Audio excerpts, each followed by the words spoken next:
আমি যদি বাইরের কাউকে যে জড়িয়ে ধরতাম তাহলে তারা তো আমার খারাপ ভাবতো। এখন তো তুই আমার বোন, আমাকে কিছু বলতে পারবি না। তুই তো আমার বোন, তুই তো আমাকে কিছু বলতে পারবি না। সামিনা বলল আচ্ছা ঠিক আছে এবার যাও। আচ্ছা ঠিক আছে এবার যাও। নেক্সট টাইম আমাকে এভাবে জড়িয়ে ধরিও না। নেক্সট টাইম আমাকে এভাবে জড়িয়ে ধরিও না। মিরাজ বলল আচ্ছা ঠিক আছে বুঝেছি, তুই মাইন্ড করেছিস।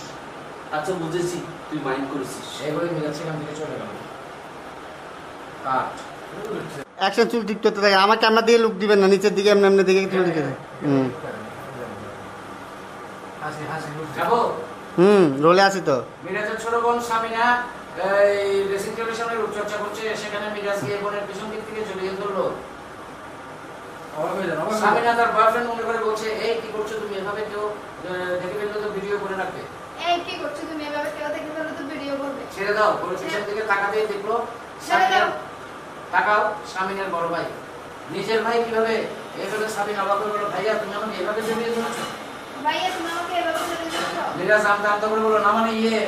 না মানে ইয়ে, ওই যে আমার বন্ধু সোহেল আছে না, ওই যে আমার বন্ধু সোহেল আছে না, সে নাকি তার বউকে এভাবে জড়িয়ে ধরে। সে নাকি তার বউকে এভাবে জড়িয়ে ধরে। সামিনা বললো, তাই বলে তুমি আমাকে এভাবে জড়িয়ে ধরবে, আমি না তোমার ছোট বোন। তাই বলে তুমি আমাকে এভাবে জড়িয়ে ধরবে, আমি না তোমার ছোট বোন। ছোট বোনকে কেউ বোর মতো করে জড়িয়ে ধরে নাকি? ছোট বোনকে কেউ বোন মতো কি জড়িয়ে ধরে নাকি? মিরাজ বলল, আরে একটু না হয় ভুল হয়ে গেছে।